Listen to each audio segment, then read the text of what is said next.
Shout out to Burt Williams, who was one of the first black comedians on film, who was a Caribbean man, light-skinned, but had to put on blackface because they made us put on blackface. It was a law for comedians, black comedians, to put on blackface. You had to. And some Jewish comedians,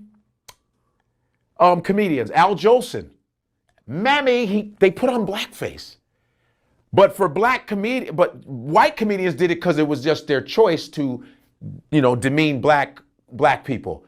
Amos and Andy was white dudes doing blackface, talking like you're doing that coon shit. But shout out to Stepin Fetchit, to Willie Best, to Mantan Moreland. These are comedians that came before us. Pig Meek Markham, Slappy White.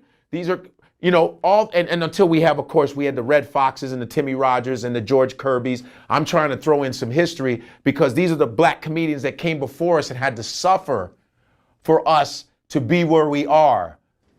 Wait, Amos and Andy were white? Amos and Andy, there were a black couple and then there was the white. Yeah, they were white dudes. Okay, because I just looked up Amos and Andy. Look up Amos and Andy, check and double check. And these guys came up. But look at the white version, Amos and Andy. Oh, there's a white Amos and Andy and a black Amos and Andy? Look up Amos and Andy, white version of Amos and Andy. You'll see what I'm talking about. Okay. Check and double check is a famous, and I had a videotape of that because I had to watch that shit. And they go, well, hello, I say there. Yeah. And they did that on the cartoons like Tom and Jerry, Bugs Bunny. They did all that cooning shit, made fun of Asians, made fun of a lot. But Bugs Bunny was funny as fuck. Tom and Jerry was funny, but it was very, very racist. Very racist shit. When a bomb would explode, they make you blackface, and they would start talking. They would have pickaninny. You know what the pickaninnies are? Yeah. The pickaninny. They did that in the cartoons in the 40s because it was white men who didn't give a fuck about black people, and the racism was real.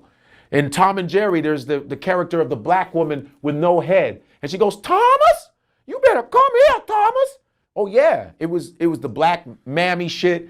That's what they did. And that was derogatory. Oh yeah. I mean, when you look at, for example, like the old Mickey Mouse cartoons. Sure. Like well, not the Mickey Mouse, but the Disney cartoons, yeah. Like Three Little Pigs. Yes. Like, for example, there was like a Jewish caricature. Like the wolf dressed up like a caricature Jewish guy trying to sell stuff. Yeah. They got everybody. Yeah. And anytime they would, there was the coon dancing. There's a coon. They would advertise entertainment back in the slave days. They had a coon picture of a coon. Like Jack Johnson was painted, the famous heavyweight boxer from the past. They painted him like a coon with the white lips. They used to do big vaudeville in this fucking city. Early 1900s, they would do vaudeville, blackface. They would have blackface shows. Shirley Temple did blackface. They all did blackface. Oh yeah, you can see it. They all did blackface. This was part of Hollywood. Blackface. That's why when we talk about the cooning thing now, we're trying to get away from that. And when we see that shit, we go, fuck. That's why I try to make it, this is my style. I try to make it important to be intelligent. It's okay to be intelligent.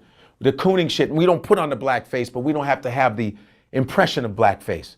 And like I said, everybody's style is different. I ain't the end all be all to comedy. But my style is I'm gonna be the smartest motherfucker in the room, whether you like it or not.